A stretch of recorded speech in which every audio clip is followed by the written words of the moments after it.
gitondo. Kuko kunakuwa hata katika familia. Hariho rero no mu miryango. Mama mkwe. Nukuvuga ngo mabukwe. Wako wewe mkweze. Wewe nyirabukwe.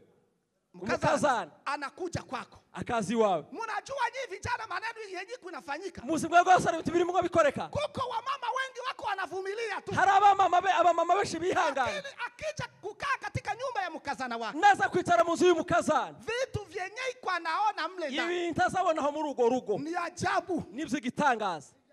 Nibyo gitangaza. Kama mwingine alikuwa anafanya bwana yake aende kwanza kukazi. Hari umwuzukanira ngo umugabo abazaje mu mirimo mu kazi. Kisha anakwenda kukaa karibu na mama. Hapa sana ule. Amubwira ngo se mama we ni kweri ki watinze hano? Aikala hapa mpaka wakati gani? Uzicara no kugeza giheke. Mbona huku naenda? No kutagenda. Mbona uende? Niki kutagenda? Aende. Agende kwa mtoto yake. Umuntu uri ku mwana wiwe.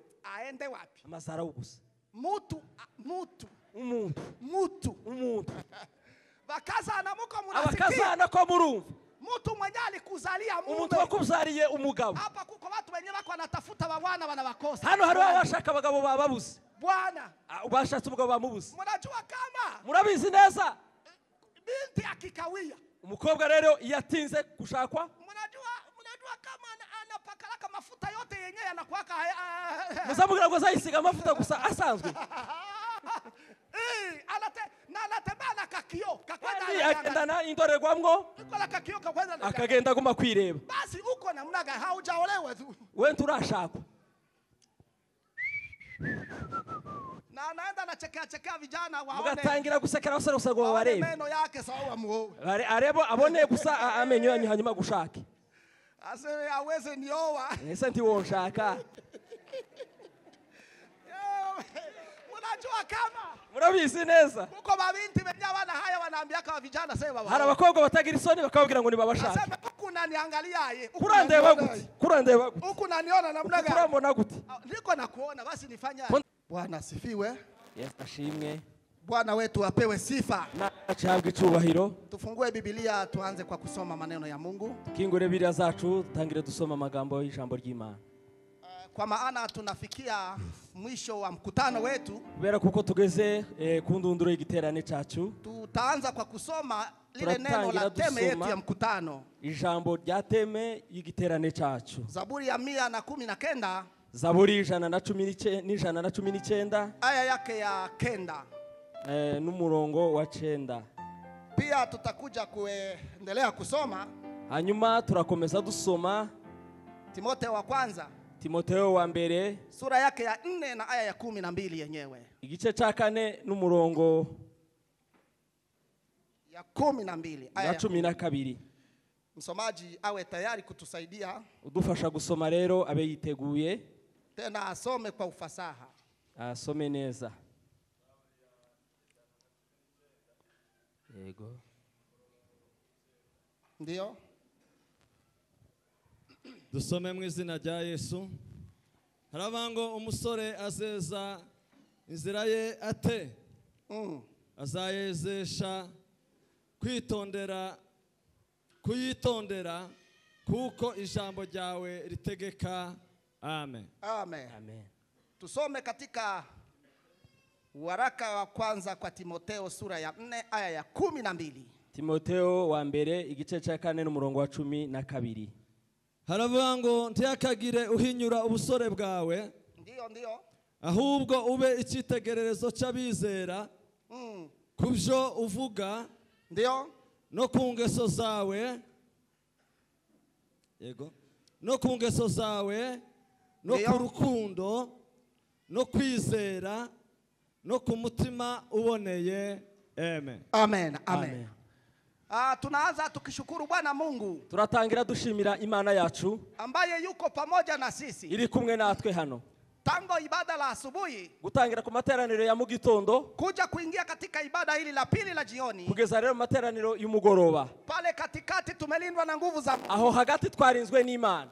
Tuko pamoja na Mungu. Turi kumwe n'Imana. Asubuhi tumepokea baraka za Mungu. Mu gitondo twakira imigisha y'Imana. Tumekuwa katika uwepo tango ibada la asubuhi. Twabaye mu bwiza bw'Imana guhera mu gitondo. Hata hivi majioni. Habe n'ubu mu mugoroba. Niko nashindwa na jinsi tufanye. Kwenda muri cyo dukora turakora iki? sijue tutende nini, sinzi icyo turi bukore. sababu ikiwa uwepo wa kiroho unakuwa mwingi, Iyo rero ubwiza bw'umwuka wera iyo buri hano bwinshi, maneno ya mwanadamu yanakuwa kidogo. amagambo y'umwana w'umuntu aba make. Tena unapotaka kuendelea, Iyo ushaka rero gukomeza, unaweza ukawaze kwamba utaharibu mambo hari igihe ugira ngo hariho bimwe wica, au utafanya mambo ya powe cyangwa se uratuma ibintu bisubira inyuma. nayo yalikuwa yamechemka. Birya rero byari bimeze neza bishushe, Nimeona mbingu zimekwisha kuwa nabonye pamoja rero na sisi. ijuru rikinguka, Ninaona uwepo wa Mungu pahali kandi hapa. abona ubwiza bw'Imana hano. Tena ningependa mapenzi ya Roho Mtakatifu Ko turakarira ngo imbaraga z'umwuka wera, ubushake bw'umwuka wera yawe ndiyo yatatumika. arizo rero bikora. Tusikie Mungu anataka nini kwa Kumva icyo maisha Imana yetu. ishaka ku buzima bwacu. Semeni amen. Amen. Bwana apewe sifa. Asifiwe Yesu. Bwana ashukuriwe. Imana ihabwe icyubahiro. Bwana ainuliwe. Imana ihabwe icyubahiro. Tupepe Bwana. Haleluya, haleluya. Semeni haleluya. Haleluya. Wapendwa katika Yesu Kristo, Bakundwa bakozi b'Imana, ninashukuru mkono wa Bwana ndashima ukuboko kw'Imana ambao unafanya kazi pamoja nasi. komeza gukora imirimo hamwe natwe. Jina la Bwana libarikiwe. Izina ry'Imana rihabwe icyubahiro. Sitaanza mbali tena kwa kushukuru. Ntabwo ntangiriye kure cyane nshima, Tumekwisha kusema mambo mengi ya kushukuru. twamaze kuvuga amagambo menshi yo gushima Tangu tulipotoka nyumbani mu gihe twavaga imuhiri wacu na kuja hapa, no kugera hano. tulikuja kwa kitanga cha mkono wa Bwana. Twaje rero ku gisasiro cy'umwami Yesu. Si kwa mapenzi ya mwanadamu, Ntabwo ari ubushake bw'umwana w'umuntu, wala dunia haikutaka tu, ntabwo isi yari bishaka ko tuza hano, wala shetani hangetaka tupite. satani ntiyarakana ko dutambuka. Anaweza kuwa anaweka vikwazo vingi, Arashobora gushiraho rero ibigeragezo, lakini nayaweza mambo yote ariko ushobozwa zose katika yeye anitiaye muri nguvu. wumpa imbaraga. Bwana na asifiwe. Haleluya, haleluya. Katika yeye anitiaye Muri nguvu wumpa imbaraga, nayaweza mambo yote. ndashobora byose. Niko naona mambo ya ajabu sana. Ko ndabona ibikomeye hano, Niko naona mambo ya ajabu. ko ndabona ibikomeye hano. Wakati ninaenda katika Injili, Iyo rero nagiye mu rugendo rw'ivugabutumwa, shetani iko anainua vita vya ajabu. satani rero nazana intambara zikomeye. Vita. Intambara. Sasa nilijiuliza sana. Naribajije, Tena vita hivyo izo ntambara vinaanza katika miaka ya hivi karibuni. zitangiye muri iyi myaka ya vuba ahangaha cyane. Nilikuwa nikizungumza na mtu fulani Narimo nganira n'umuntu runaka wa kiroho, wa mu mwuka, mpastere mmoja hivi, umushumba umwe alinijibu aransubiza, na nikarizika. numva ndanyuzwe. Nilimuuliza, je, kuna wakati mtu anaweza kapate majaribu mengi? Narabashitse umutari abona ibigeragezo, Na wakati zingine alikuwa na amani. n'ikindi gihe rero aba afite amahoro. Akanijibu akaniambia, Aransubiza arambwira ngo hiyo miaka mingine yote iyo myaka yose ulikuwa wa kawaida wari usanzwe gusa, lakini hii miaka ariko iyi myaka njoo unaingia katika utumishi wa kiroho niho sana. rero winjiye mu mbaraga z'umwuka wera. Hivi ulishakuwa wa maana, Rero ubaye uw'agaciro, ulimwacha shetani. waretse Hiyo satani. maana sasa Niyo mpamvu rero anaibua vita juu nawe yako. rero azana intambara, Lakini ule wakati ariko cya gihe au kukuwa unaona maajabu wari kubona ibitangaza, ulikuwa karibu pale, wari uri hafi rero haukuwa y'umwanzi, unaenda mbali ntabwo wari kure nawe, tena, haukuua mambo mengi, ntabwo wasenye ibintu byinshi. Nilirizika na jibu hii. Nahise rero numva ndanyuzwe, Nilirizika. naranyuzwe. Kuna vitu niliona njiani nikija hapa. Hari ibintu nabonye navyo mu rugendo za hano, Wakati nilishafika hapa maze kugera hano nanone kwangu nyumbani, iwanje mu rugo, matatizo yakafika. ibigeragezo navyo birakomeza. Nilikuwa nikimwambia Revera Pastor Nariko mubwira rero mushumba hariya Revera, nikimwonyesha video, mwereka video, mvua kubwa ilinyesha pale, imvura ikomeye yaraguye, mafuriko yakaja juu, rero haza umwuzure, yakaingia katika kanisa moja liko juu ya kwangu la Sepake. iryo kanisa rero amazi aryinjira muri haruguru ryanje rya Butare Maji Sepake. yakavunja ukuta Hanyuma rero ngo igikuta kiragwa kuelekea nyumba yangu. bibigana ku nzu yanje, Haikuvunja nyumba tena, ntabwo byasenye inzu yanje, mafuriko na maji na ariko matope. rero iyo mivu nayo asifiwe Yesu. Mimi ni Mkristo. Je, ndi umukristo? Hicho ni kitu Icyo ni iki kinachofariji moyo wangu. gihumuriza umutima wanje. Nitakuwa Mkristo Haba umukristo katika mema na katika mu mabaya byiza no mu bibi, mpaka mwisho. kugeza rero ku iherezo. Mungu abariki watu wake. Imana igasanira ubwoko bwayo. Sema amen. Sema haleluya. Nilipofika hapa Igihe nageze hano nimekaribishwa vilivyo niyegerwa nkuko bikwiriye kabisa. rwose. Tena ninawashukuru watumishi wa Bwana. Ndabashimiye bakozi b'Imana, Nawashukuruni. ndabashimiye. mgeni anajuaga kama anakaribishwa kikamilifu. umuntu azamenya ko yegerejwe neza neza bikwiriye. Ninasema hili jambo kila mara. Reka mvugira ijambo mpora ndivuga buri gihe. Hata kile chai chake cha kunywa, habe n'icyayi cye cyo kumwa anasikiaka kiko kivito yumva rero ari icyayi kimeze neza. Chai kiko kama chai cha kutafuna, kiko ni nkaho ari icyayi cyo gukanja kandi ari icyayi cyo kumwa. Kutafuna ndio unakimeza. Kiza umva kuko ari cyo gukanja. Kwa ajili ya hii hamwe ni Mungu wa milele awabariki. Imana nyiribihe ibagasanire. Samali amen. Hallelujah. Tuinue Bwana pale. Tuzamuri Imana bizaza. Hallelujah. Hallelujah. Bwana apewe sifa. Imana ihabwe icyubahiro. Vijana. Abasore ninawashukuru sana. ndabashimiye cyane. Kule kuona mimi nitaweza kuwa mhubiri wenu. Kuba mwarantekerejwe ngo mwarimu wanyu. Mnajua shida yenyewe inatokea. Muzi ibibazo biza bifaho. Katika mafundisho yenyewe muko nayo. Munyigisho mwamufite. Kama ningewapata ninyi wenyewe tu. Iyo mbasanga muri mwenyine gusa. Mwenyine. Kuko kwa vitu mmoja niko naenda na waachiaji. Hariho ibintu bimwe ndimo nsiga. Sababu unajua. Kubera kuko muzi neza. Mukristo. Kuba umukristo. Kuwa mtu wa Roho Mtakatifu. Kuba umukristo w'Umwuka Wera. Haiko kupoteza fahamu. Ntabwo ari gutakaza ubwenge. Hapana. Sivyo. Hatukuja hapa sababu ya kutukana taifa la Mungu. Ntabwo tuje kutukana ubwoko bw'Imana. Siku moja, umunsi umwe, mama moja wa mzungu, umubyeyi umwe w'umuzungukazi, alikuwa misionere, walimwalika. Yari umumisionere bamaze kumurarika ahantu kumutumira. Aende kufundisha wamama. Aje kubwiriza abamama. Sasa ilikuwa desturi yetu ikiwa mkutano ni wa wanawake na wanaume wote wanaenda. Rero nirasa nk'umuhango igihe cy'igiterane cy'abamama abagabo bose ntibahabe. Alipofika akakuta mchanganyiko wa watu. Ahagaze asanga rero ikivanga cy'abantu. Akashangaa. Biramutangaza. Mbona munaniita nije kufundisha wamama? Ko mwambwiye gose kubwiriza abamama? Mbona na wanaume wako ndani? Ko mbona n'abagabo babarimo? Asema hapana, unaweza kuzungumza tu, wahubiri tu. Ndashobora kuganira gusa nk'umuvuga butumwa gusa bisanga. Yeye aseme hapana. Ntabwo abari ibyo. Hapana. Ntabwo abari ibyo. Ntabwo ariko bimeze. Nita nije kufundisha wanawake. Mwambwiye gose kubwiriza abamama? Wanaume ni wa nini? Abagabo nabiki. Wanaume walipita wanasimama wakaenda. Abagabo bahise bahaguruka baragenda. Sababu kuna mafundisho ya wanawake. Kubera kuko hari inyigisho z'abamama. Kuna vitu wanapasa kuambiwa ambapo hawataambiwa watoto wao. Hari ibyo bashaka kubwira abamama ntibabibwira abana babo. Iko kweli ile? Uko niko kuri. Watoto wenu wakiwa hapa. Abana banyu bari hano. Kuko mafundisho yenu. Hariho rero inyigisho. Tena wakati ukiwa unafundisha watu na wabembeleza. Igihe ubu mubwiriza abantu urasa n'uhaye ubinginga. Waambie. Babwire. Semeni amen. Amen. Kitu kingine. Irindi jambo. Mhubiri anapoona mchanganyiko wa watu. Imuvuga utumye abonye rero ikivanga cy'abantu. Hata mafundisho ilikuwa ya wafulani tu. Nubwo inyigisho zazifite abashaka kubwira. Anapendaka kugawanya maneno ili kila watu wenye kuwa pale ashaka rero kugira ngo agabanye amagambo kugira ngo bamwe na bamwe bagire icyo basangira muri kwa kubwiriza kwiwe. Wababa wabebe sehemu. Kugira ngo abagabo bajane uruhande rumwe. Wamama wasingie mkutano tu hawabebe sehemu. Abagabo ntibinjire gusa ngo tibagire icyo bagabana. Hivyo mafundisho yenu. Rero so nyigisho zanyu. Yamegawanyika.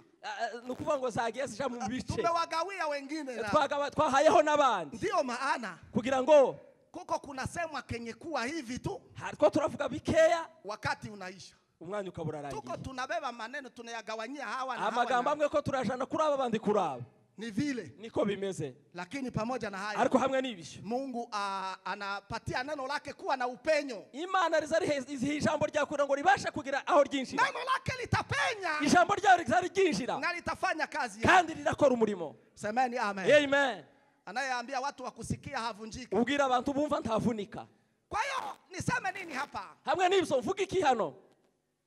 Nitasema kwamba mkutano ulianza na unafikia tamati. Nukuvuga ngo igiterane cyarabaye none tugeze rero ku ndunduro yacu. Ulikuwa na neno kubwa. Twari dufite ijambo nyamukuru. Linalosema jinsi gani kijana aisafishe njia yake. Nilivuga ngo ni gute umusore azeza inzira ze. Ile njia. Izo nzira. Nilisema kwamba njia. Naravuze ngo inzira.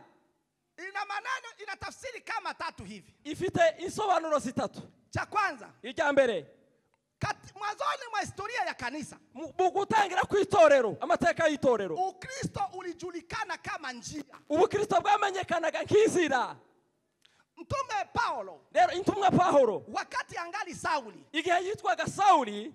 alikuwa na watesa wa Kristo. rero yagenda atotezaga abakristo. Katika ushuhuda wake mu buhamya bwiwe anasema akavuga alikuwa anachukua barua kwa wakuu wa nchi yagendaga ahabwa rero izandiko ku bayobozi b'ibihugu ili aende kuwatesa kugira ngo agende atoteza itorero ry'Imana. watu wa njia hii, abantu bakurikiye iyo nzira, njia ya Kristo. inzira ya Kristo. Na Kristo anasema yeye mwenyewe ni njia. Kristo wenyine arivugira ubwe ngo ni inzira, Tena ni njia ya kwenda mbinguni. ni inzira igana mu ijuru.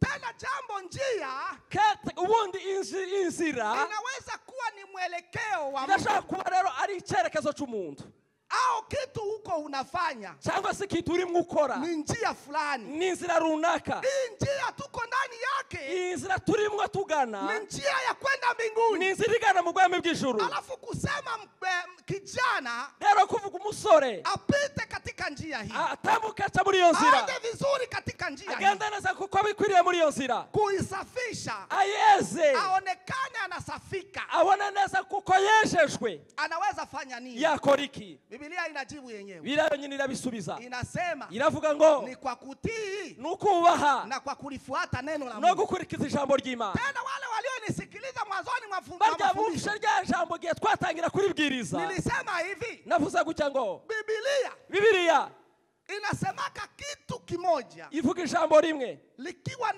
na tafsiri kama mbili. rishobora kuba afite ubusobanuro bwinshi. Kijana anayesemwa, umusore uvugwa haiko kijana tu wa umri wa miaka, ntabwo ari umusore tuvuga w'imyaka w'ikigero, bali kijana rero umusore tuvuga ni kama hali angali nayo mtu, ni umuntu rero mu mikorere yiwe aba agifite.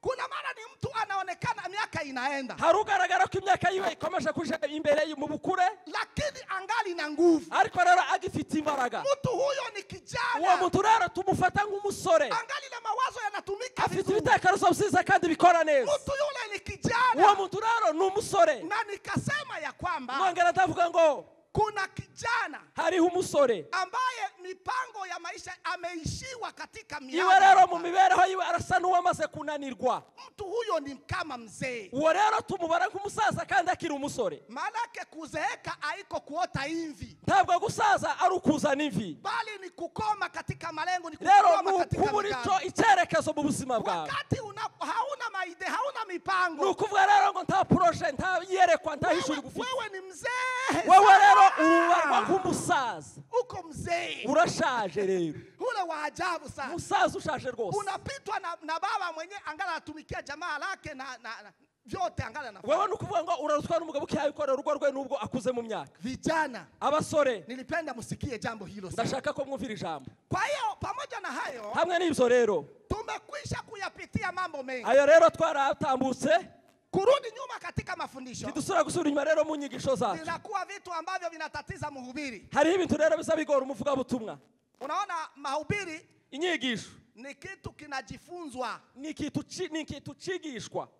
Kuna somo la kutunga mahubiri, hariho ijambo rero kumenya rero kuvuga ubutumwa bwiza cyangwa se kubwiriza. zinaweza vikatupitie tu, birashobora kudutambuka gutya, lakini kuna somo linafundisha juu ya kuhubiri. ariko rero hariho inyigisho zitwigisha hejuru yo kubwiriza. Kuna neno linasema hariho ijambo rivuga usikawie sana, ntugatinde, ili usije ukachokeshe wasikiaji. kugira rero ngo utarusha barya barimwo bumva. Wakisha choka, nibamara kuruha, hata vile vyenye uliwaambia mbele nabirya wari bababwiye mbere birabavamo, wataanza nungunika, baratangira kwitotomba. anazani atamaliza Biblia yote leo, nguragira ngo Bibiliya yose arayirangiza uyu munsi. anataka kutulaza humu ndani, ashaka ko turara muri urusengero. hatamaliza. ntabwo ari burangize. Na tena tunavijuaka sisi wahubiri wakati twebwe tunasimama. abavuga butumwa iyo duhagaze turabimenya. Nitajua ikiwa mnaanza kuniteta pale. iyo rero muri nko mu ngamba nzambimenya. Wakati midomo inaanza tikisika ibonera abantu barimo barashaganya iminwa, nitajua ndambitahu huyu anaelekea huyu. uyu nguyu rero nukubigenda Anasema nini pale? uyu karavuga ikanga, iko anasema karavuga amekula muda wote, atwaye umwanya wose. Tena mwache niwaambie hiki kitu kingine. mureke mbabwirire ijambo kandi. Mnajua neno la katika Ufunuo, ijambo rero mujahishuwe linalosema juu ya kanisa la Sardi, rivuga hejuru itorero rya Sardi. una jina la kuwa hai lakini umekufa. rero wiyita kuriho nyamara upfuye. Kuna mfu aliyekufa, hariho umupfu rero hari umuntu wapfuye.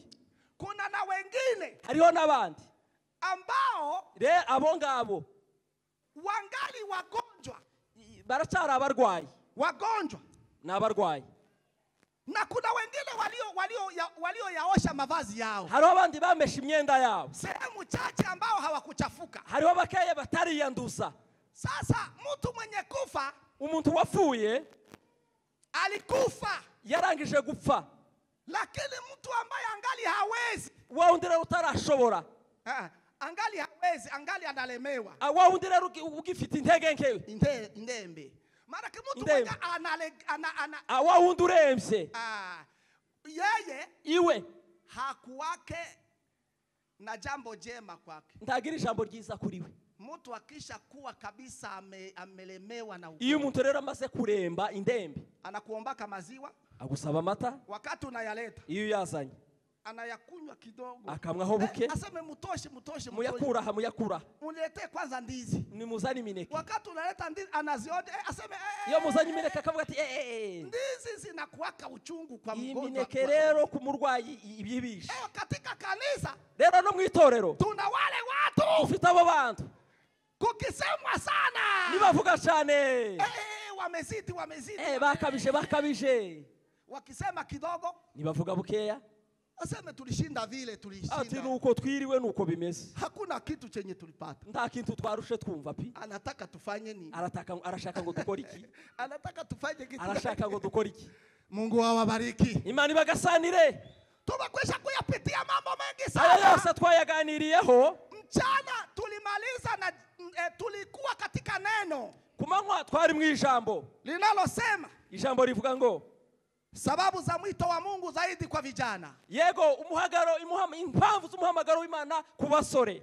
Kuna mambo mengi, hariho amagambo menshi, lakini tulikuwa tungali katika neno la kwanza, ariko twari tukiri mu ijambo rya mbere. Mungu aliwaita vijana, Imana yahamagaye abasore zaidi sana kuliko wazee, benshi kuruta abantu bakuze. Mungu anawaitaka vijana sana, Imana ihamagara abasore cyane kuliko wazee, kuruta abasaza abantu bakuze. Lakini hapa ariko hano rero sijasema kama mzee haweze kupata neema ya kuitwa. Simvuze kuko umusaza atabona ubuntu bwo guhamagarwa. Hapana, mzee naye anaweza kuitwa, umusaza yohamagarwa na anaweza tumika jinsi anaweza, kandi yokora ko abishobora. Lakini zaidi ariko cyane Mungu huwaita vijana. Imana ihamagara abasore Ni juu ya nini? Kubera iki? Tulisema jambo la kwanza, twaravuze ngo ijambo rya mbere, na ili jambo la kwanza ndo tuliishia ndani ya. Iri jambo niryo twarangirije muri ryo, lakini kuna mambo mengine, ariko hariho nandi magambo. Na nilisema hivi, navuze gutya ngo katika haya mafundisho, muri izi nyigisho sitaruka mafundisho, ntabwo rero ngenda ntambuka inyigisho, byenye bitabakia ibisigara bisigara, kwenye nitaishia ni pale aho ndangiriza naho. Lakini nina imani, ariko rero mfite kwizera kwamba nitaacha maneno haya yote hapa Nairobi, ndasigaye amagambo yose hano Nairobi, yasipomalizikia nadashirira muno, nitaenda mwingine kundi fasi fulani nitayamwangia, zareba handi zaje kuyamena nayo hora, niliyaleta sitarudia nayo, ntabwo ndi buyasubirane. Mungu awabariki, Imana ibagasanire. Tulisema ya kwamba twaravuze ngo Mungu anaitaka vijana, Imana izihamagara abasore. Shabaha yake ya kwanza, intego ya mbere ni kusema alijenge jamaa la mwanadamu, nukugira ngo Imana yubaka rero inzu y'umwana w'umuntu cyangwa se famille ambaye alimuumba, abo yaremye. Mungu hakutaka kuacha mwanadamu hovyo. Imana ntabwo yashaka gusiga umwana w'umuntu gutyo, anapendaka kuita vijana wetu. Imana ishaka guhamagara abasore bacu sababu ya kujenga familia kugira ngo bubake imiryango zilizo takatifu, imiryango ikijijwe, inayojengwa juu ya imani, juu ya Kristo. Ni ukuvuga ngo imiryango yacu yubatse hejuru ya Kristo, yawe majamaa yaliyo bora, ibi miryango myiza, majamaa matakatifu, imiryango ikijijwe, majamaa yenye kumjua Mungu, imiryango izimana. Tena hayo majamaa, tena nukuvuga ngo kandi iyo miryango yanampendeza Mungu, izishimisha Imana. Hapo nilikuwa nimekwisha kwenda sana hewani, aho rero nanagiye kana nari mu birere, lakini kuna neno linasema, ariko hari ijambo rivuga ngo majamaa ya imiryango yacu yanampendeza Mungu, agomba gushimisha Imana. Mtu mmoja kwanza tusomee Zaburi. Muntu wa mbere aradusomera muri Zaburi. Mtu mmoja tusomee Zaburi ya 128. Zaburi 128. Aya ya kwanza mpaka ya 6. Guhera ku murongo wa mbere kugeza ku gice cya 6. Tusikie neno la Mungu linasema. Twumva ijambo ry'Imana rivuga. Zaburi jana 128 28 aya ya kwanza mpaka ya 6. haravuga ngo hahigwa ubaha Uwiteka wese akagenda mu nzira ze, ndio kuko azatungwa n'imirimo y'amaboko yawe. Uzaja wishima, uzahigwa. Umugore wawe azaba nk'umuzabibu wera cyane kabisa. Mu kirambi cy'inzu yawe abana bawe bazaba nk'uduti twa Elayo kabisa kabisa kabisa. bagose ameza yawe. Ndio uko niko umuntu wubaha Uwiteka azahigwa kabisa. Nawe uzabona ibyiza biza kuri Yerusalemu iminsi yose ukiriho. Ni koko uzabona abuzukuru bawe. Amen. Amen. Wapendwa mnanisikiliza, ngahe muntu rero neza. Mimi kuna wakati mwingine hari igihe kimwe jewe nilianza kuwa mhubiri, natangiye kumuvuga butumwa, lakini nilikuwa maskini wa maneno ya Mungu sana. Nari umukene ku magambo y'Imana cyane, hayakukuwa mengi, ntabwo yari menshi, lakini niliomba Mungu, ariko nsaba Imana unipe utajiri wa neno lako. Ngira Imana ngumpa ubutunzi bw'ijambo ryawe, na alileta utajiri, kandi Imana yazanye ubwo butunzi. Hivi ninaanza soma kakitu kadogo tu. Ubu rero soma ijambo rigufi, ninatosha maneno 12 13. Hakura amagambo 20 cyangwa 50.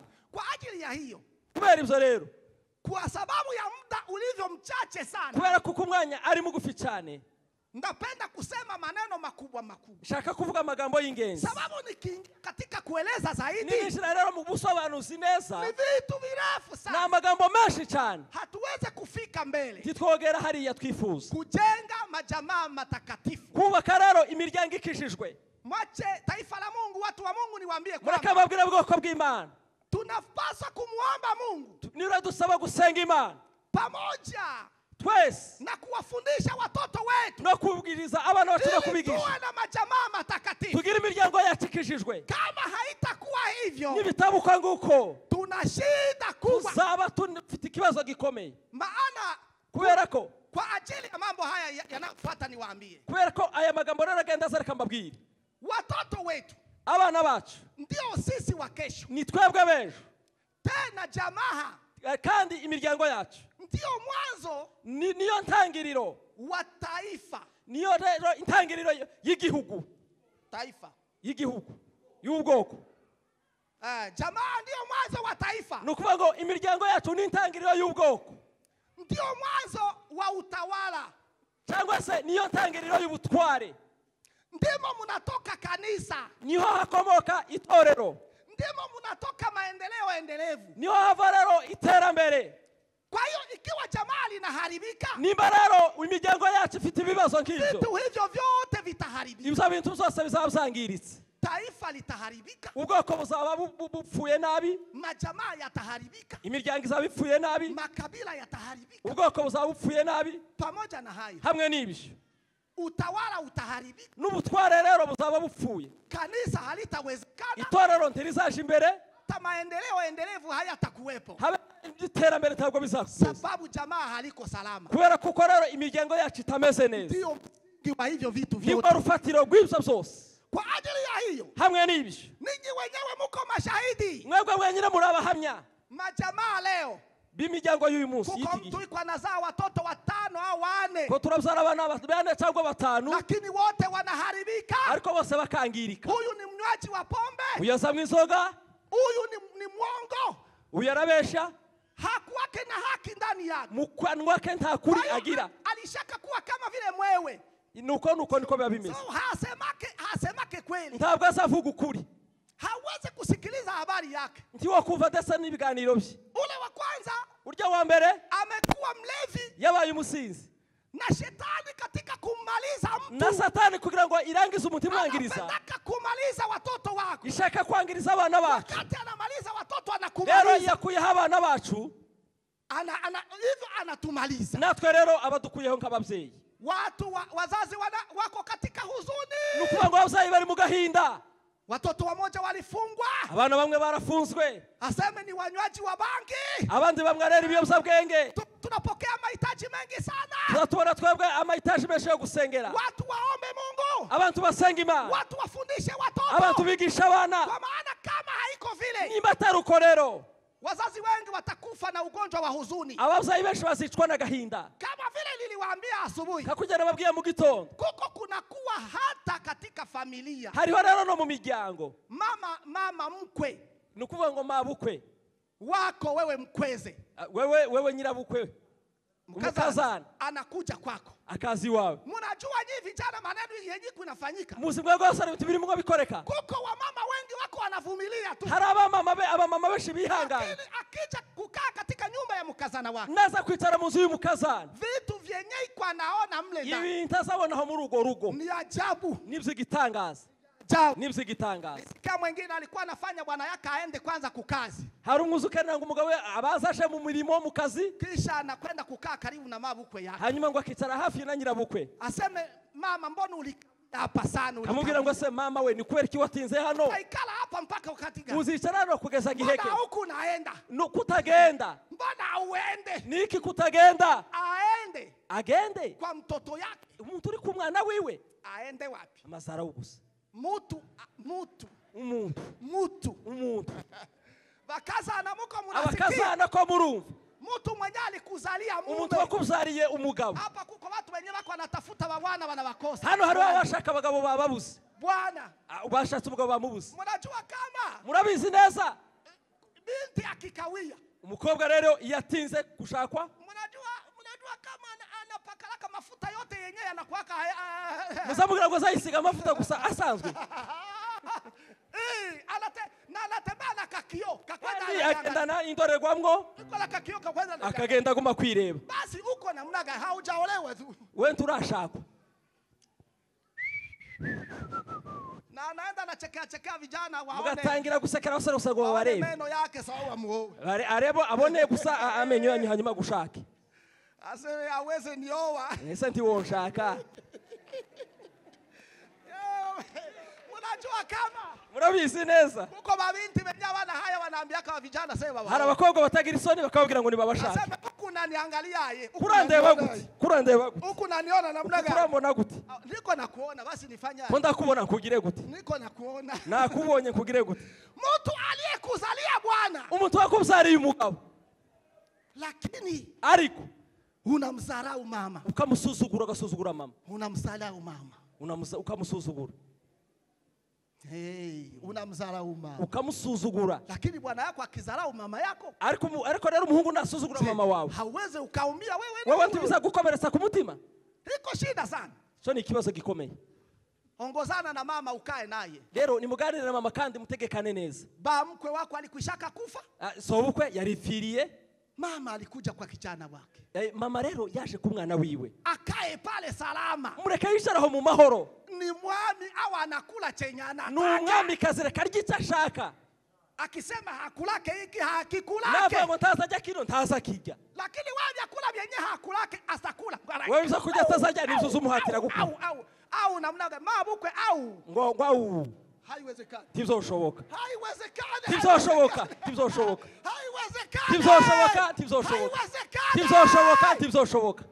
Iko shida.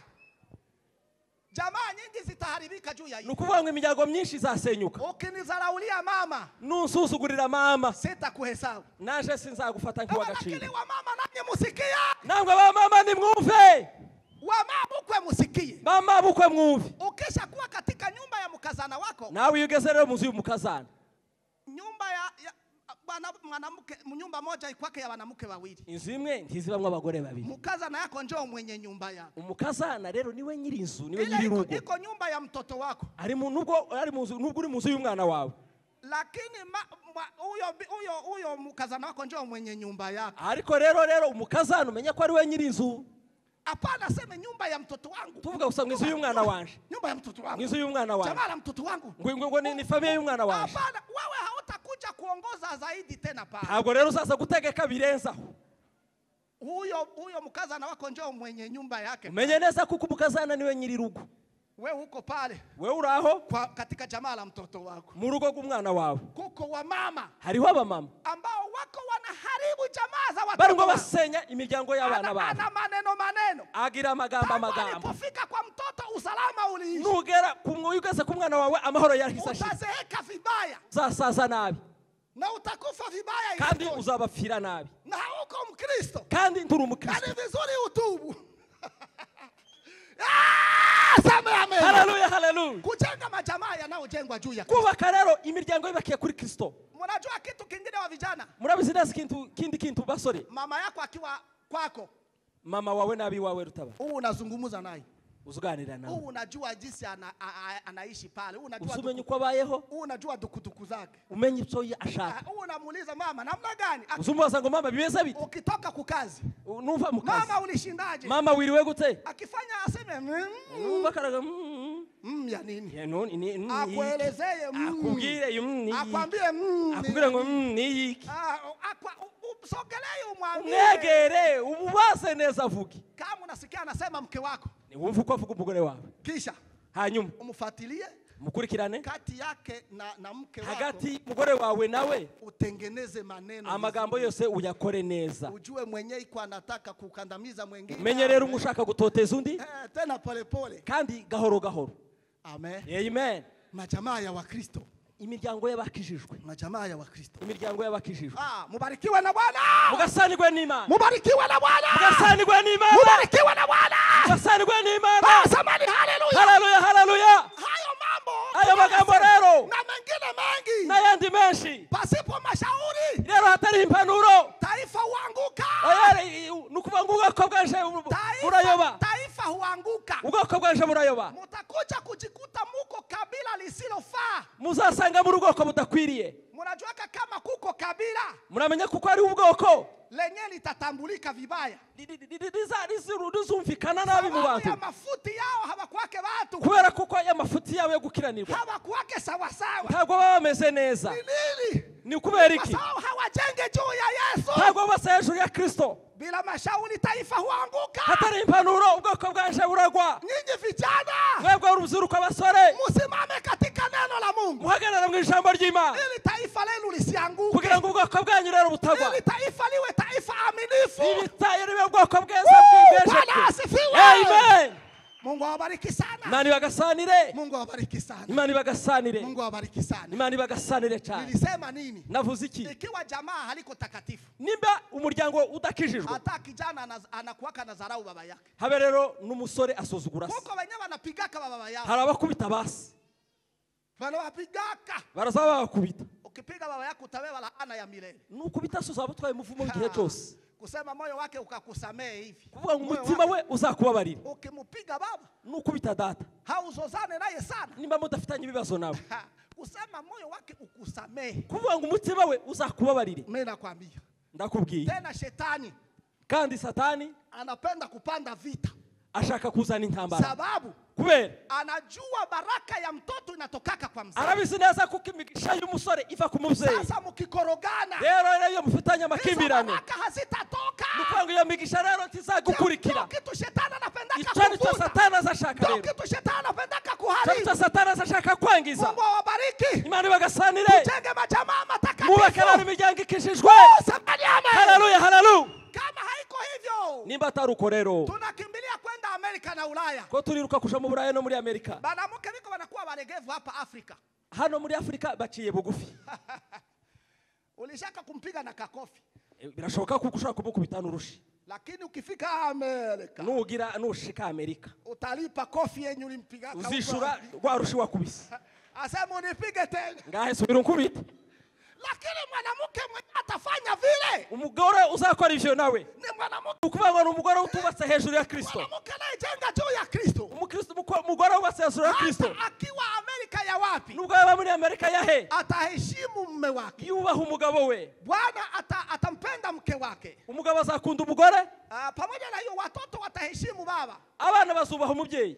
Sisi hatujaenda kwetu, tunazaka sikia watoto walitomboka huko kumva ko abana rero basaziriye hawasemwe tena, ntawabavuga ntawabacaha. Watoto wenye kwa hivyo ndio wenye kunabeba Amerika. Abo bana rero babeze batyo ni bawushana muri Amerika, na haujafundisha kandi turababwiriza, utajuta, uzicuza. Nisikia mmoja anaweka hitaji, hari umwe rero wazanye icifuzo, anaweka hitaji la ndugu yake, azana icifuzo cha mugenzi we, chenye kinaweza kutuma Mungu amsaidia watoto warudie Afrika. arabanga cyamufasha nuko abana bogaruka muri Afrika. Iko shida sana, iko shida sana. Ni bibazo bikomeye. Tujenge majamaa matakatifu, kubaka imiryango ikishishwe. Jambo la pili, sababu ya Mungu kuwaita vijana. Ijambo rya kabiri tuma Imana ihamagara abasore, ni kwa sababu anapenda wa vijana wamtumikia. Imana ishaka kuko abasore bakorera Imana, sababu wangali na nguvu, kubera kuko bagifite imbaraga, nguvu zote, imbaraga zose wangali nazo, baracazifite. Kitabu cha Mhubiri, igitabo cy'umubwiriza sura ya 12 na kuanza hapo. Uhere ku gice cya 12. Mukumbuke muumba wako siku za ujana. Wibuke umuremyi mu minsi y'usore bwawe. Ile kumkumbuka muumba, kwibuka umuremyi haiko kukumbuka tu, ntabwo ari ukwibuka gusa kuna Mungu, hapana, ngo harima. Ile kukumbuka ni kumtumikia. Kwibuka umuremyi ni ukumukorera, sababu ungali na nguvu zote, kubera ko uracyafite imbaraga z'ubusore. Hata hivi niwaambie watu hivi, reka mbwira abantu gutya ngo vijana kuwa wapasteri, abasore kuba abakozi, abapastori, haijawa shida, si kibazo. Maana kuko watu wanajiuliza sana, hari abantu babyibazaho kandi mbona wa vijana wanapenda upasteri, kubera kiki abasore bakuzwe ubupastori. Unapenda wa vijana, unapenda upasteri wazee, none se mukene abapasteri bashaje. Pasteri hatujasema kama wazee habiko wapasteri, tituravuga kuko abagabo bakuze atari abashumba, lakini tunahitaji damu mpya katika kazi, ariko dukeneye amaraso masha mu murimo w'Imana, tunahitaji nguvu mpya katika kazi ya Mungu, imbaraga zinshasha mu murimo w'Imana. Kisha kuwa mzee, iyo umuntu amaze gukura, vitu vyote vinazeheka, ibintu byose muri we biba bishaje. Je, utaimba? Uzaririmba? Je, utacheza kinimba? Uzasirimba? Je, utafanya namna gani? Uzakora iki? Uzagira gute? Wazee, abasaza, mtu akizeheka, iyo umuntu ashaje, ata karama inazeheka, nukuvuga ngo habe n'impano zirasaza, ata kipaji kinazeheka. habe rero n'impano afite zirasaza. Mtu alifanya katika kazi ya Mungu angali kijana, ibyo umuntu yakoze arakiri mutoya mu murimo w'Imana, ndio vile atatenda, ntabwo ari uko gukorera bikomeza, haiwezekani, ntibizashoboka. Vitu vinazeheka, ibintu nabyo bigenda rero bisaza. Kwa ajili ya hiyo wa baba zetu walio mapasta, ababyeyi bacu rero abashumba, muwe munaforme vijana, muzamumwigisha abasore, muwape nyazifa. Haleluya. Muwape nyazifa, muwape kazi, mubaho umurimo. Timotheo alikuwa kijana, Timotheo yari umusore, alikuwa pasteri kijana, yari umupastori w'umusore. Tume Paulo anamwambia, Paulo aramubwira ngo uwe kielelezo cha waamini, ubikitegererezo mubizera, kwa usemi wako, mu kuvuga kwawe, mtu asizarau ujana wako. Umuntu rero ntasuzugura ubusore bwawe, ntahinyura ubusore bwawe. Ili jambo mtu asizarau ujana, kugira ngo umuntu ntahinyura ubusore bwawe, haiko kusema uwe na kiburi, ntabwo ari ukuvuga ngo ufite ubwibone, hapana, sibyo. Ni kusema mtu asipate sababu, ni ukuvuga ngo umuntu rero ntabona impamvu, asipate sababu yoyote kwako, ntabona impamvu rero yose kuri wewe ambayo inaweza kusababisha, ishobora gutuma yeye kusema, kugira ngo avuge huyu si mtumishi wa Mungu, uyu si umukozi w'Imana, huyu kijana hakuokoka, uyu musore ntaragakizwa. Mtu atafute sababu asipate, umuntu nashaka impamvu ntayibone. Nabii Danieli, umuhanuzi Danieli alishuhudiwa vizuri, rero yahamwijwe neza wakati angali kijana, akiri umusore, katika nchi ya Babeli, mu gihugu cya Babeli, walitafuta sababu, bashatse impamvu za kumsaliti, zishobora kumwangiriza katika makosa mengine ya kawaida, mu makosa asanzwe, lakini haikuwezekana. ariko ntibyashobotse. Walisema nini? bavuze iki? Tutafute sababu kwa Mungu dushake wake, impamvu, tutafute sababu ya kiroho, dushake impamvu yo mu mwuka, tutafute sababu ya kiroho, dushake impamvu yo mu mwuka. Ndiyo hawangepasa kuikosa. Ntibari kuyibura. Mtu awa anatafuta sababu ya kimwili umuntu yoyote, nashaka mu buryo bwa sababu busanzwe, ya kidunia, mu buryo busanzwe sababu ya bw'isi, kizambi aikose. ayishakisha ayibure. Kama anaweza kukutafutia katika kuomba, njoo hakupati, nagushaka mu gusenga ariho gusanga, haijawa shida. tikiraba ikibazo. Mungu unayemtumikia, Imana ukorera, atakutetea, aza kuvuganira. Samani, haleluya. Bwana apewe sifa, Imana ibahe umugisha, Bwana apewe sifa, Imana ihabwe icubahiro, Mungu awabariki sana. Imana ibagasanire. Yohana anasema, aravuga ngo ninawaandikia ninyi vijana, ndababwira mwebwe abasore, sababu muna nguvu, kubera kuko mufite imbaraga. Kitabu cha waraka wa kwanza wa Yohana, Yohana wa mbere, sura yake ni ile ya 2, isura ya 2 na aya ya 14 n'igice cya 14 mpaka 17. kugeza ku 17. Tusikie neno la Mungu linasema nini pale. Katwumva ijambo ry'Imana rivuga aho ngaho. Nawaandikia vijana sababu wana nini? Tuseme tusikie. Bandikiye abasore kubw'impamvu ki? Yohana, waraka wa Yohana katika zile nyaraka zake 3. Muzandiko za Yohana sura ya 2 aya ya 14 mpaka ya 2 umurongo wa 14. Haravango ndabandikiye base kuko mwamenye wahozeho mbere na mbere naho. Baba banabandikia sababu nyinyi mulijua injili mbele. Barabandikiye mwebwe abavyeyi kuko mwamenye ubutumwa bwiza mbere. Reka dusubiremo. Haravango ndabandikiye base kuko mwamenye base nibo batangira. Endelea. Ndabandikiye base kuko mwamenye uwahozeho mbere na mbere. Ndio. Ndabandikiye basore kuko mufite imbaraga kandi ijambo ry'Imana rikaguma muri mwe mukaba mwaranesheje umubi wa mubi.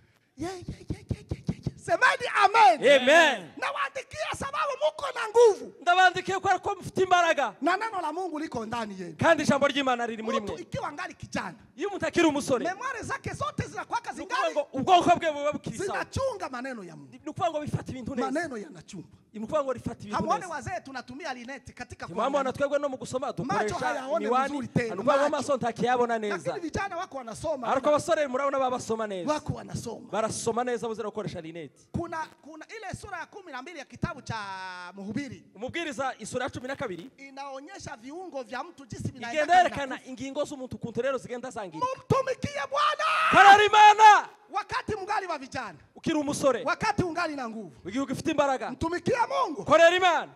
Aza mapema sana. Tangira hakiri kare. Tumu mchana kutwa. Guhera mu gitondo bukira. Ndio usiku waja. Dore rero bugiye kwira. Na kazi itakwisha. Kandi umurimo uzarangira. Kazi itakwisha. Umurimo uzarangira. Acha niwaambie hiki kitu. Reka mbabwirire ijambo. Hamuone hii dunia. Timubona ino si. Mnajua dunia iko inaelekea wapi? Ko murabanye isi iri mwijahe iragana he. Hamuweze kujua nyinyi. Timwabitahura mwebwe.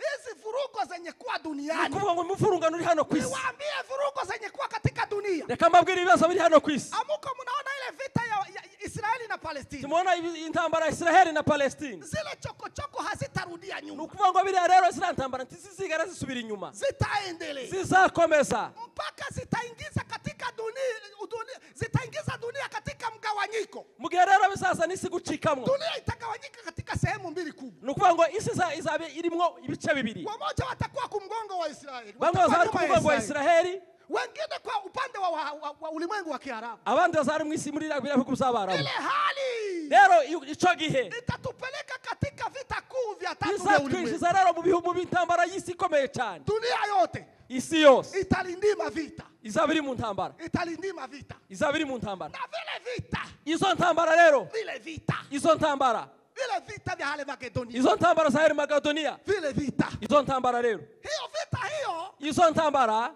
Inaunganika karibu pale na kunyakuliwa kwa kanisa. Sara kuzaba bihishubiza bizerekanwa ari gutwarwa kutorero. Karibu kwenda. Ikanisa rizabarigerero gutwarwa. Mwache niwaambie hiki. Murakambabwire rero iri jambo.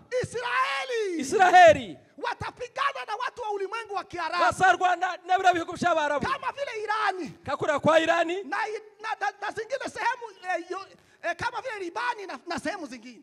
Nukuvuga ngo Libani ibindi bihugu. Watapigana. Basarwana rero. Tena wale wa Hamasi pale. Hamasi rero. Wale ni wa Filistia wale. Na Abafilistia. Ni wa kwao na Delia. Ni wabo na Delila. Pale Gaza. Igaza. Njoo benye biko banatwangwa pale. Abo ni bari ngo bicwa. Vile vitu vitaleta hasira kubwa. Ibyo bintu bizaza n'uburakari bukomeye. Ulimwengu wa Kiarabu wote. Nukubanga ibihugu byose by'Abarabu. Hata hivi watu wenyewe wanajua. Habe nibyo abantu bazunye. Putine. Ingabo zo kwa Putin. Na Korea. Korea.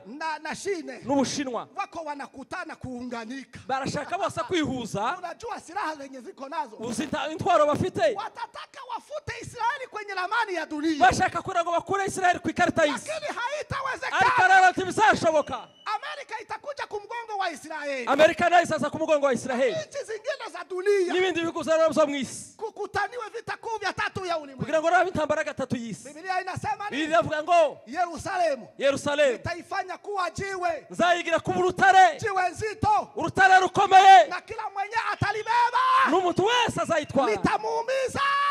nzayishika. Kila jiwe mwenye atabeba Yerusalemu litakuwa ni jiwe kubwa. Uzatwara Yerusalemu azaba atwaye rikomeye. Kila mwenye atalibeba litamuumiza. Uzagira ngo agire icyo ritware zayamwangiriza. Tena wakati ule Icyo gihe rero nitageuza watu wa nyumba ya Yuda nzahindukira abantu bo mu muryango wa Yuda kuwa kama vile kigae cha moto. bazabana nkindi bizumuriro. Wote watakuwa mashujaa.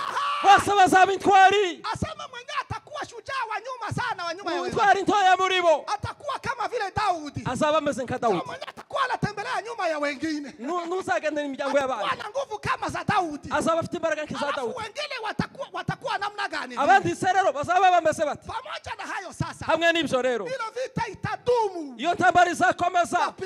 Bapigane. Komeza barwane. Lakini sasa ariko rero nguvu za Israeli zitataka kushindwa. Israeli ilishaka kuneshwa. Lakini Kristo. Ariko Kristo pamoja na watakatifu. hamwe n'abera bose. Pamoja na watakatifu. Hamwe n'abera bose. Pamoja na wenye haki. N'abajya rero bakijijwe. Wenye walikwenda zamani. Harya bakera. Bakina Samsoni wenye Samsoni watashuka. Bazamanuka. Tutashuka juu ya mlima wa Mizeituni. Tuzamanuka ku musozi wa Mizeituni. Dunia yote itatetemeka. Isi yose izahinda umushitsi. Na dunia yote itatuona. Kandi isi yose izatureba. Mnajua sababu? Murabizi impamvu ya hii mambo ya teknolojia. Rero iri koranabuhanga. Makanale Prise. Makanale Prise. Na vitu vingine vya kuonyesha. N'ibindi byose by'ikoranabuhanga. Televiziyo n'ibindi byose. Zile ziliwekwa. Byose byashyizweho. Tu tukaonekane jinsi kugira ngo twebwe tuzabonekane turimo tunesha. Wafalme wa dunia. Tuzanesha abami bisi. Wataambia Yesu. Bazabwira Yesu. Wataogopa. Bazatinya. Yeye aliye juu ya farasi. Uzaburi hejuru y'ifarashi. Wataogopa majeshi yenye hawajaonaka. Bazabona abasirikare badasanzwe ingabo zidasanzwe. Milima na miamba mtuangukie. Bazabwira rero imisozi n'ibitaro nibabwire. Hatutaweza vyenye vinakuja. Tuzashobora ibiri buze. Lakini mwache niwaambie. Reka mbabwire rero. Tutakuja kupigania Waisraeli. Tuzarwanira ubwoko bwa Israeli. Sisi kanisa. Twebwe itorero. Pamoja na Kristo. Hamwe na Kristo. Pamoja na generali wa mbinguni. Hamwe na umugaba w'ingabo w'ijuru. Yule Mikaeli. Pamoja na majeshi ya Mungu. Hamwe na n'ingabo z'ijuru. Makombora yenye hayajaonekana. Tuzarara bitarabonekana ibisasu. Yule generali wa mbinguni. Uwo mugaba mukuru w'ingabo. Ambaye pete zinaanza kuvidole. Ubu ngubu rero impeta zigahindura kuba kukagera hano. Majeshi ya ajabu. Tuba turi kumwe n'ingabo zikomeye cyane. Bwana asifiwe. Sema haleluya. Tufanye hivi.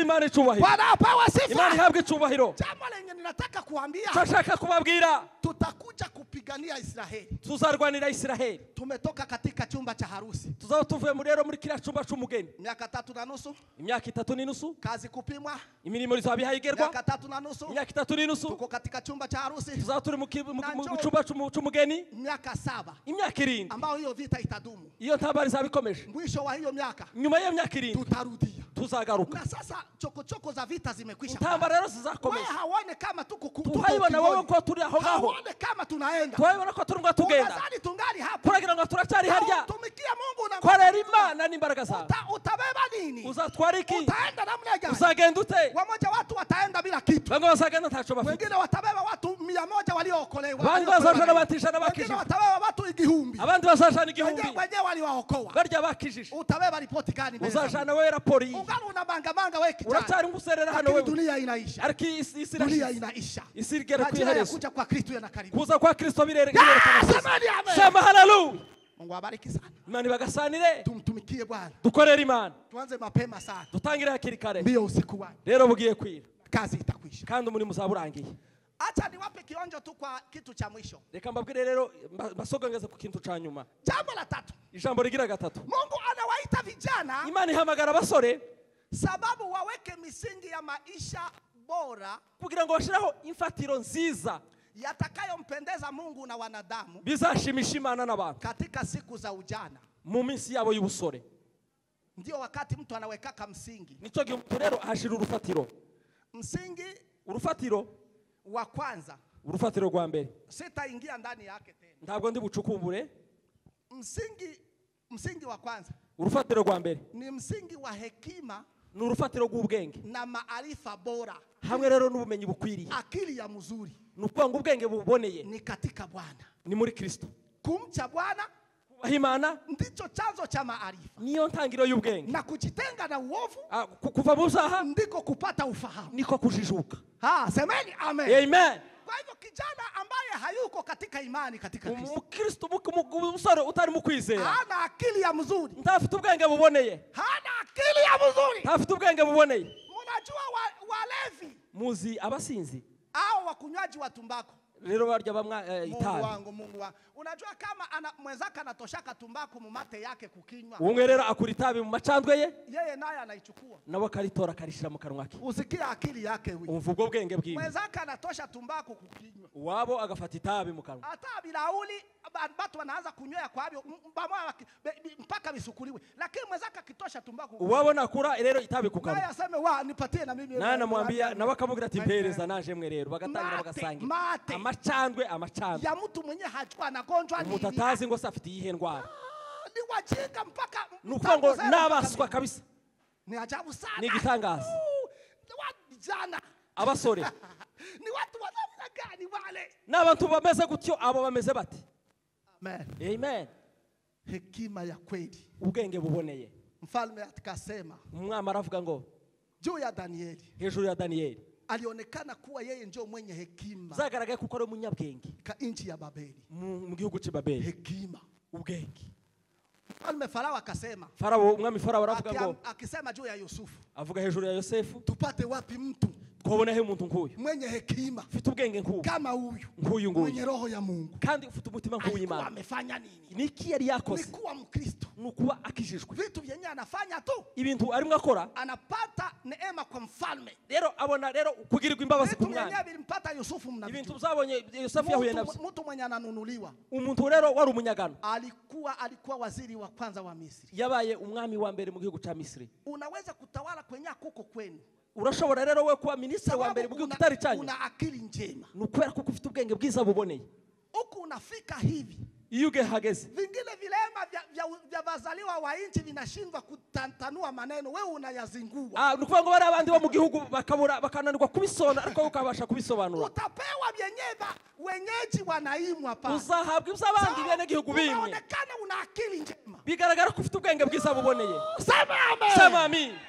Mungu akubariki sana. Mani kugasanire. Kitu cha pili, kintu cha kabiri, msingi huu wa hekima, nukuvuga ngo rero urufatiro rw'ubwenge. Msingi wa hekima, urufatiro rw'ubwenge. Msingi mwingine, urundi rufatiro wa pili, rwa kabiri, ni msingi wa maisha bora.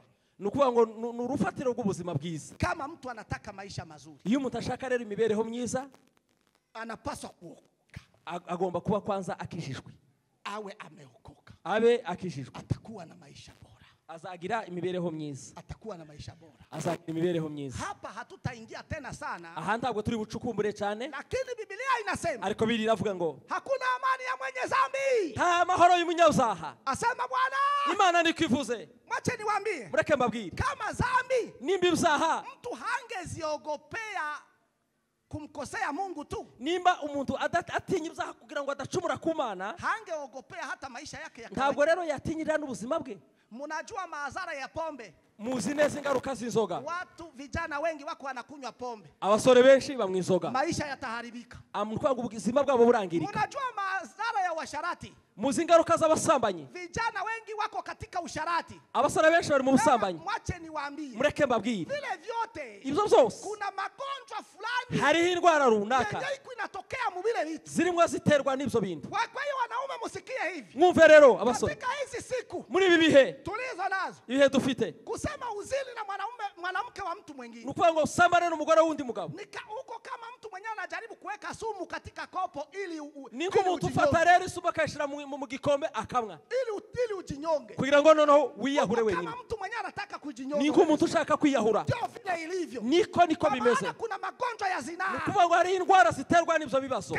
Kingine cya kabiri ni sigara, itabi. Unajua madhara ya sigara? Muzi ingaruka z'itabi ni hatari sana, birakomeye n'akaga gakomeye. Kwenye mti wa sigara, harya rero ku gafiriti kitabi wanaandika hivi, baza bandika ngo ukunywe imwa, lakini ujue hii ni hatari. Kumenya rero ko harimo akaga, ujue hii ni hatari, menya kuko harimo akaga. Jambo la mwisho, ijya nyuma, ni matengano, nugutandukana. Unajua matengano kwenye yanatufikisha, nukuvuga ngo gutandukana kutugesheje he? Hamuko mnaona, timubibona watu walio katika matengano, abantu bari mu gutandukana, wenye wanachochea mizozo, abantu bagenda bazana ibyo bintu byo gutandukana, zaidi ni vijana cyane cyane n'uruziro, wanaandika kwenye mitandao, ku wanatukana kwenye mitandao, barandika, wanachochea matengano, bakazana rero amacakubiri katika makanisa, mu matorero, katika inchi, mu gihugu, katika makabila, mu moko. Sasa mnaona kwenye vinatufikisha, ko murabona ahantu bitugejeje, tuna vilio kila siku, dufite ibiriyo buri gihe. Acheni hayo yote, mureke ibyo byose, tuokoke tuingie, tukizwe tuzaje mu ijuru. Biblia imesema nini? Biblia yavuze iki? Mtu asizarau ujana wake, umuntu ntagusoro kwa walio amini, cyitegererezo kubizera, katika usemi wako, kuvuga kwawe, katika imani yako, mu kwizera, katika mwenendo wako, kugenda kwawe, katika usafi, mu gukizwa kwawe, katika vyote muri byose muwe vielelezo kwa watu wa dunia, cyitegererezo ku bantu bisi, kuangalie, niba kubona uwe mfano wa kuigwa, ube rero cyitegererezo, mfano wa kuigwa, abandi bakwitegererezeho, jamali itajengwa, wazazi watafurahi, ababyeyi bazishima, umuryango uzubakwa, na kanisa litakuwa imara, kandi kanisa rizahagarara rishikamye. Ikiwa mnasikia maneno haya, nimba mwumva rero izi Mungu wa nyigisho, mbinguni awabariki, Imana yo mu ijuru bagasanire katika neno lake, mu ijambo ryayo. Sema amen. Sema amina. Mupige makofi tena, komera Imana amashimeshi. Sijaiona nyingine siku anaimeweka, na leo Mungu anazijua hitaji zote ninazo. Sitasumbuka kwa kuwa Mungu ananitunza daima, anatokoa mizigo yangu nyakati zote za wenda. Sitaiona nyingine siku na leo Mungu anazijua hitaji zote ninazo. Tupepe Bwana, tupige makofi, tupige makofi. Barikiwe.